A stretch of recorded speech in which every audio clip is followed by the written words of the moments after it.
See this episode's show notes for our unique promo code to get up to 2 months of free podcasting service with Libsyn when you sign up for a new account. Get your show on Apple and Spotify, get helpful stats, and all the support you need to sound your very best. Hello, this is Tom Brevoort. You are listening to Into the Night, the Moon Knight podcast.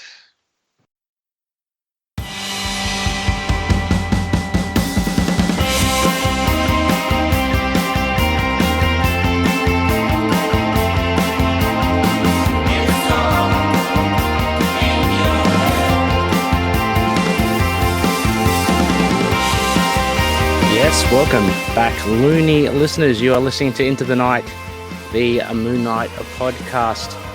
I am your host, Ray, and yes, I'm back. It's been a while. I apologise. Just things have been, quite busy with life and such. But I wanted to get this in because we've got some. I think I've mentioned we have some news coming up for some coming episodes, an up and coming episode. So I was lagging a bit behind, and what I wanted to do was cover, of course, the Moon Knight City of the Dead series. So I know at the time of this recording, I'm about 2 issues behind. So I'm hoping to cover, for this episode, issue 3, Dead Reckoning, by David Pepose. Should be good. It's a lot of fun. I'm trying out some new technology, so bear with me. It should be an experimental time, to say the least. But thank you for joining, and of course, a big thank you to all our patroonies and all our sponsors.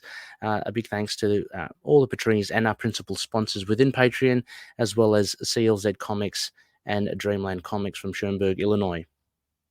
So it's just me this episode, but what I wanted to do, as I mentioned, would like to get into some Moonshine, and I have rigged up.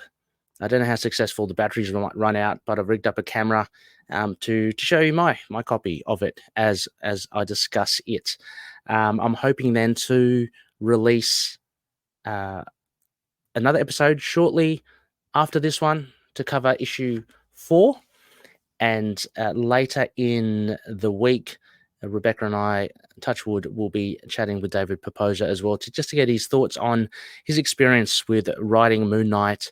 He's had some before with Black, White, and Blood, but also just taking on board more stories and series in Marvel. I know he's doing the Punisher. There's a Punisher ad within the comic, so you'll probably see that when I flick through the pages.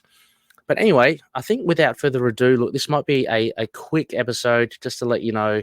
I just want to really get a good look into issues 3 and 4.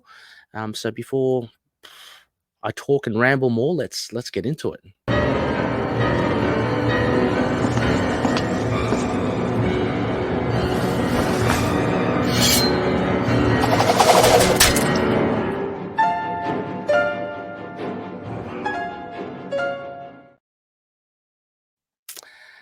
Yep. So as mentioned, covering City of the Dead, issue 3. This is my copy. Apologies for any amateur hour, foibles I might have with this. This is the camera I've set up. Hopefully the duct tape will stick. But yes, so as mentioned, looking at issue 3, Moon Knight, lovely cover here by Rod Reyes. Like to say, friend of the show. Gave us our first kind of stinger all the way back in, oh my gosh, is it Damnation? I can't remember what that series was called. But anyway, lovely cover here by Rod Reyes. Now, get this all happening properly. Yes, so Moon Knight, A Dead Reckoning, writer David Pepose, penciler, new, interim, or I think a new penciler, Sean Damien Hill, Inker J. Leisten, with color artist, of course, Rachelle Rosenberg, letterer VC's Cory, and cover artist, as I said, Rod Reyes. There are some variant cover artists by Ario Anindito and Rachelle Rosenberg. There's E.M.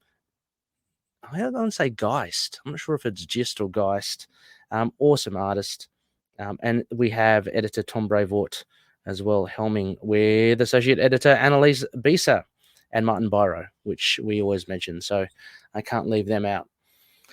As I mentioned before, so you can see the Punisher ad next, which David Pepose is also doing with Dave Vactor. That's in November. That looks very exciting. Now, as I've got this kind of new format for at least this time being, issue 3, overall impressions without a summary, spoilers ahead and all that.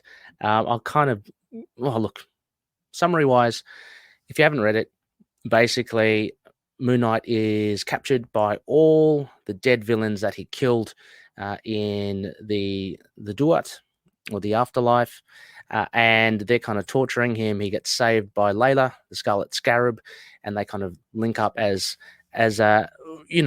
put on an old shoe, so to speak, from their Karnak cowboy days, and they kind of bust their way out. They find Khalil, who's been taken prisoner, who ends up being an avatar of Osiris, it seems. So that's interesting. And things get heavy when Khalil blasts Randall Specter, who's helming these evil villains, and Amut, the Devourer, comes out of the sand dunes in the Duat, and Moon Knight, in order to save Khalil and Layla to get out of there, he kind of causes a diversion and is seemingly gobbled up by Amut, kind of like Jonah and the whale. So that's it in a nutshell. Overall impressions, I really enjoyed this. I was a little bit mixed, though, in the sense that I'm not too sure. I'm not familiar with Sean Damien Hill's art. I found it a little inconsistent. It actually, in some ways, both good and bad, reminded me of a lot of 90s art. And there was a prominent awareness, I think, from me that this was different art from previous issues. So there were some great panels, but there were also some kind of odd ones. Like the first one here, I don't know if you can see it. Put that up there. Midnight's head looks a little bit strange. The inking's done in a I don't know how I'll show you. It's very 90s to me, it seems. So some of the facial features aren't that good. Over here as well, there's a shot here of Layla chopping off Midnight's head. I just found some of the facial expressions a little bit weird, but there were some great, to me, this is a pure 90s cover, if I can say that. It's when Moon Knight gets the guns and Layla, they're all, it's a big hero shot, and that's for the subtitle as well, Dead Reckoning. Really cool, really fun stuff. But I found it largely inconsistent, the art. Story-wise, I think it was fantastic. I really enjoyed. There was a nice mix of fast-paced kind of action, a little bit of the kitsch, I must say, because there are these little things, I don't know, like with the villains sitting around waiting for midnight, but what are they doing? They're just having a game of poker. It's a little bit cheesy.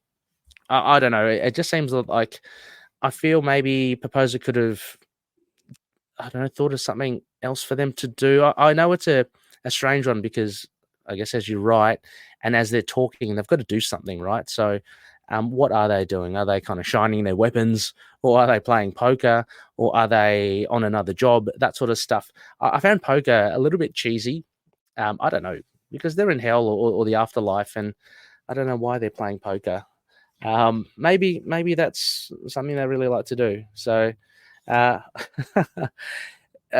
overall, I think the writing was really really fun.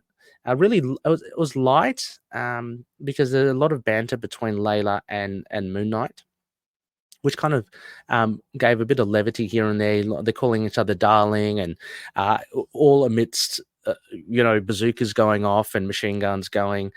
Here's for instance, like Marc decides to try and gosh, it's really wonky, isn't it? Marc decides to try and take on Taurus with an M16, and his hide's too tough. And Layla's going, Marc, darling, the M16 is a little pedestrian, don't you think? The next time you take out a girl, make sure you bring her some real fireworks. So really some catch cry action flick kind of banter happening. And I kind of liked it. It was good because it just kept things. I mean, it's such a weird scenario, isn't it? Being in the city of the dead, and I just found it, just fun to actually have a little bit of comic relief into it, because you can't take it too seriously. I mean, the whole scenario, it didn't go for that dark vibe, which I'm kind of glad it didn't. It becomes a fun kind of action romp escapade rather than something that's really kind of heavy and down. The material, of course, is dark because Moon Knight has slain these villains and they're all wanting bits of him. They found themselves in the afterlife. I found what was really cool. There was, if I'm jumping ahead, for Randall, I think Pepose really does a great job in tying things. We actually have continuity in comics. Can you believe it? And when Randall talks about how he ended up in the Duat, it all tied into, I'm just trying to find it. It all tied into the Sorcerer Supreme, because we saw him mixing it with Doctor Strange in the lead up. I think it was the death of Doctor Strange. Or Doctor Strange, I can't remember. Anyway, the Blasphemy Cartel take Randall Spectre, and that's how he kind of ends up becoming a revenant, a ghostly vessel in the Doctor Strange series. Oh yeah, Doctor Strange issue 4. And then Doctor Strange banished him, and that's how he ended up in the Duat. So I found that a really nice tie-in. But yeah, so just tracking back as well, a lot of great action. Voicing's a little bit strange here. Again, I mean, maybe I've got a soft spot for Black Spectre, but I wouldn't. I mean, although Moon Knight and Layla lay waste to the other villains, I don't know. I wouldn't see him like stammering and stuttering from fear of them. I think, if anything, because I mean, Black Spectre historically has the measure of Moon Knight, or had the measure of Carson Knowles, beat him time and time again. Like, he was more than a match for Moon Knight. So I reckon he would have backed himself here, but maybe with Layla, maybe it's a different story. Again, some great hijinks here with Moon Knight. Again, very 90s art, I've got to say. It reminds me of maybe Marc Spector Moon Knight, some of the later issues. Maybe Stephen Fry, I'm going to say. Is that Steve Fry? I can't remember. Stephen Fry is a British actor. But here Moon Knight says he grabs a chainsaw. That's a problem with supervillains these days. They're always bringing knives to a chainsaw fight. A lot of fun kind of banter, as I mentioned. For this issue as well, as I mentioned, there is a reveal that Khalil is, by for all intents, the avatar of Osiris, and that actually explains why Randall Spectre, who is a Jackal Knight, and his evil cohort are interested in capturing Khalil, because they want to utilize the power for their own means. So Khalil, although very seemingly an innocuous kind of person, has this power within him. And it's mentioned here. Again, look, up and down art. I love this art of Osiris over here. And if I can work out how to show things on the camera. It's been years since anyone has seen Osiris, the god of death and rebirth. Without him, corruption in the city has run rampant. So, Osiris had gone. But what we learn is that once in a generation, he'll travel to and become, he'll possess, I guess, an avatar, a mortal vessel, and that was Khalil. And so that was a nice little reveal. And of course, that all led up into Khalil thumping Randall Spectre. Again, some great art here. So towards the end, a lot of the splash pages I really do like. I've got to mention again the Black Spectre splash when he is a little bit scared. That's great. I mean, look at that. Just the right amount of detail, I'd say. But then that's kind of offset with, some, as I mentioned, some weirdly proportioned looks from Moon Knight and from Layla as well. But largely, Randall looks awesome as the Jackal Knight, and he really does. Again, he really beats Marc, and Moon Knight knows it as well. He even mentions, "I know how this is going to end," but he at least wants to try and divert Spectre's attention for Layla to come in, which is really cool because it's a callback to kind of what they did earlier. So they're kind of using that same technique, but for the big boss, of course, it doesn't really work. And so Randall captures both Layla and Moon Knight with an army of angry ghosts. And then he tells his story. So again, things with maybe, I don't know whether it's intentional or not. I don't think so. But there were depictions of the art that kind of made me interpret it the wrong way. I know here Randall's talking about to Marc, have you ever, fallen into the abyss? You don't know what it's like being in hell. Hell is actually perpetually falling. And there's a shot there of Randall with his throat slit and him falling in the water.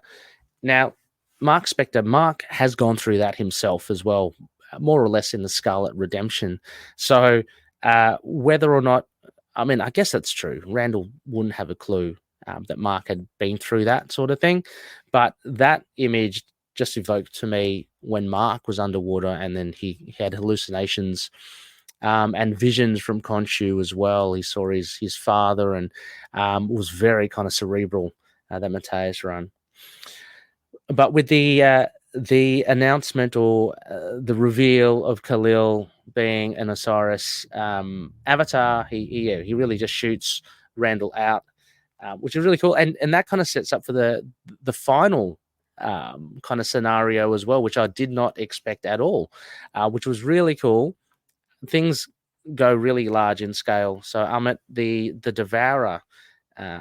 Marc mentions that by Khalil shooting Randall out, it was like a dinner bell, and then we get the cool bestial. I love this. It was pretty well, I think, rendered here by Hill. It's a great looking Amut, and of course the villains flee away. They kind of teleport, or some eldritch energy casts them away, and then so Moon Knight and Layla are left with I guess a scenario, what to do. And again, I like this cyclical writing, like Pepose mentions it before, and it comes back again here with Marc in the narration, because if there's one thing I'm good at, it's coming up with bad ideas. So Marc comes up with these really high risk ideas.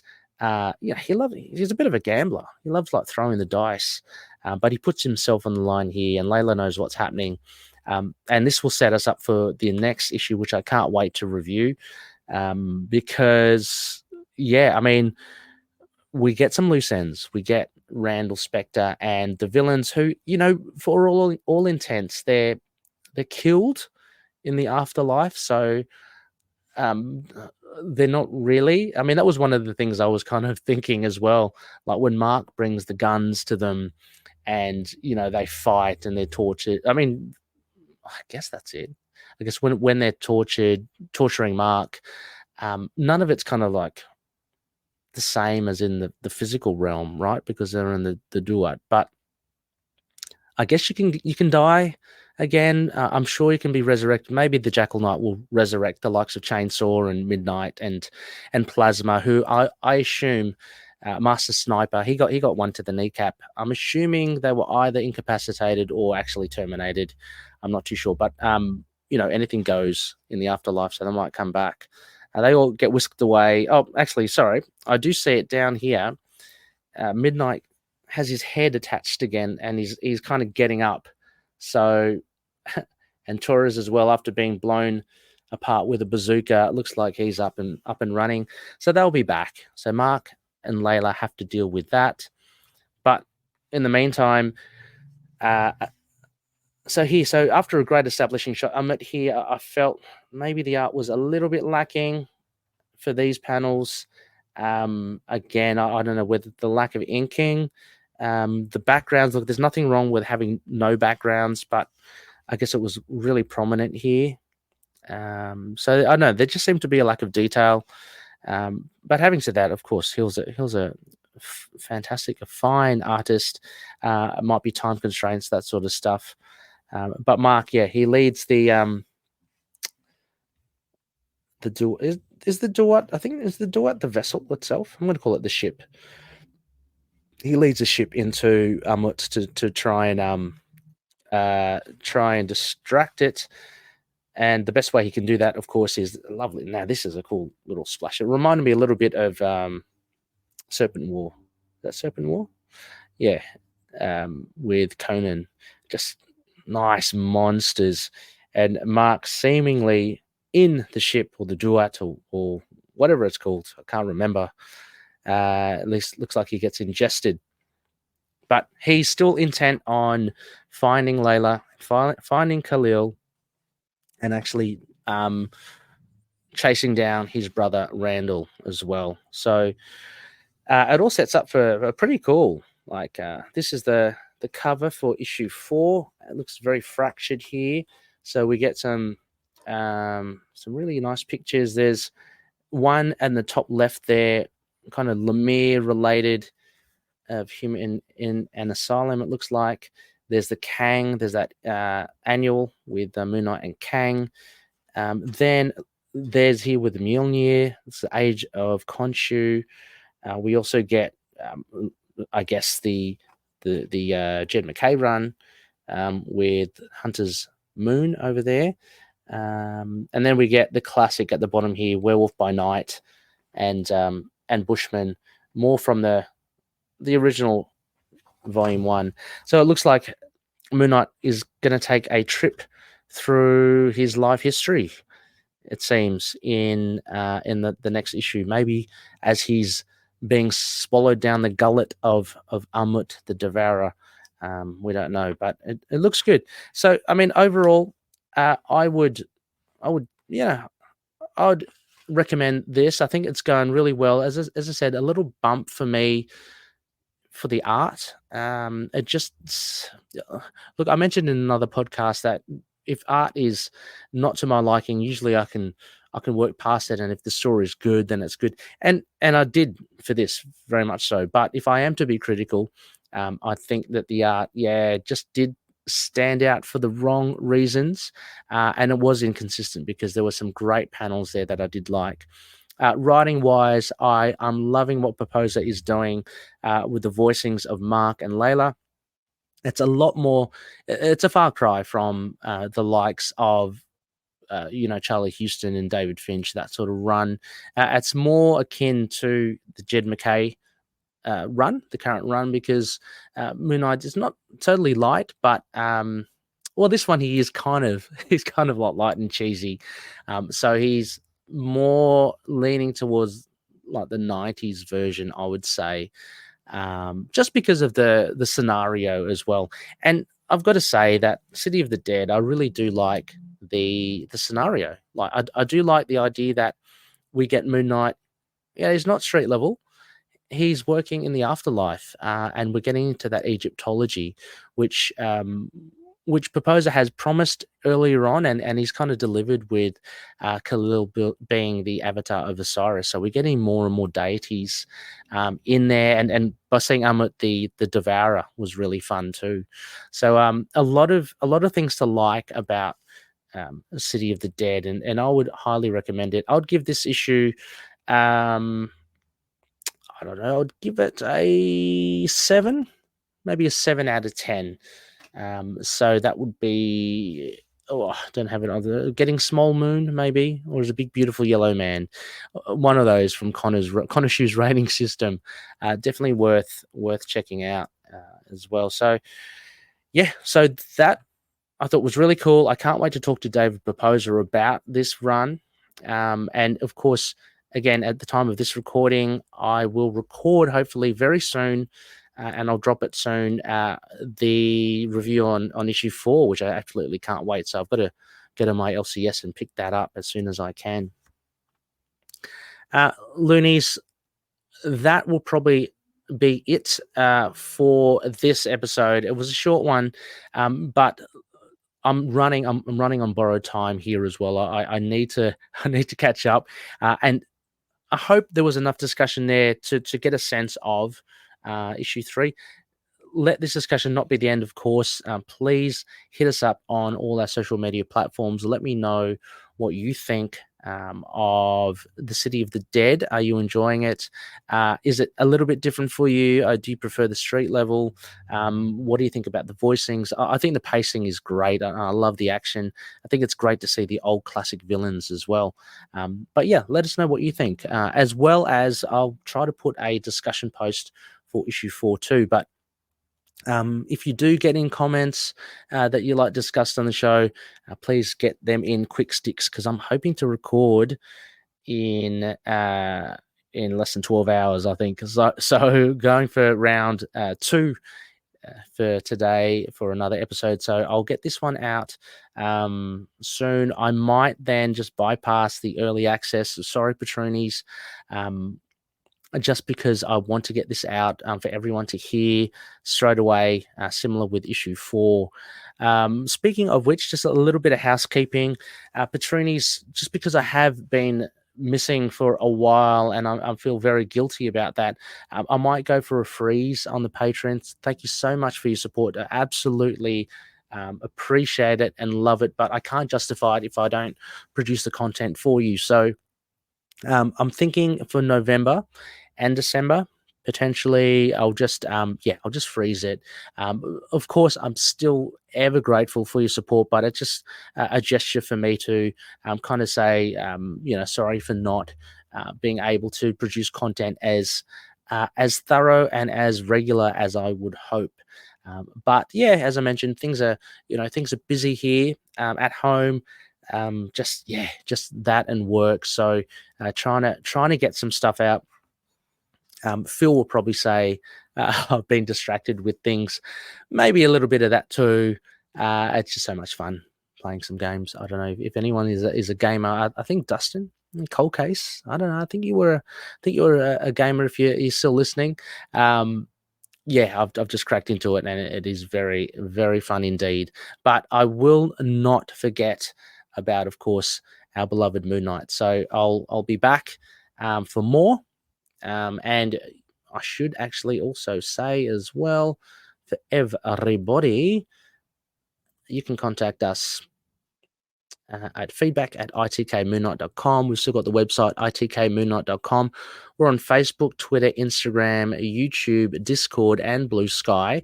The important thing is just search for the handle ITK Moon Knight, and you should find us. Let us know. Let us know what you're doing. I don't know. Let us know what you had for lunch. It's always good to hear from you, and always great to chat comics as well. A bit of a spectacle. You can find me on some other shows as well. Just recorded Predator and Prey, a Yucha podcast with Sparky Malarkey, Russell, and Justin the Owl. That was a lot of fun. We did the Predator versus Wolverine comic issue 1, which was a nice, tasty morsel. As well as, look, I'm on the Capes and Lunatics network as well on some episodes. Scarlet Spider at the end of the month, but I pop in and out here and there for some of the shows. It's a lot of fun. So if you want to check out that content, and just let me know as well. I can lead you towards the right direction. Anyway, Loonies, thank you for that. Thank you for this. I hope to catch you soon. I'm hoping the camera will work. I hope I can get a rig better than some duct tape and a mic arm. But until then, of course, may KHONSHU watch over the denizens of the night. Catch you later.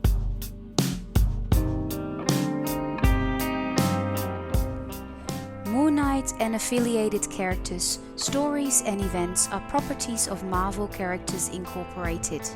Materials used and discussed within the podcast are intended for critique and review purposes only under the fair dealing concept of the current Copyright Act. The views, information, or opinions expressed during the podcast are solely those of the individuals involved and do not necessarily represent those of the copyright owners.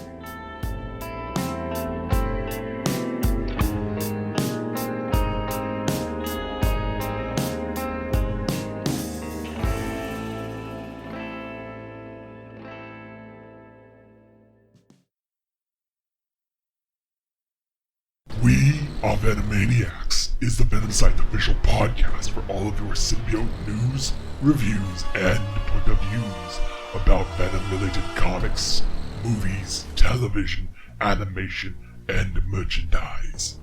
We are available on Podbean, Spotify, Apple Music, iTunes, Google Play Music, and YouTube. Join us, won't you?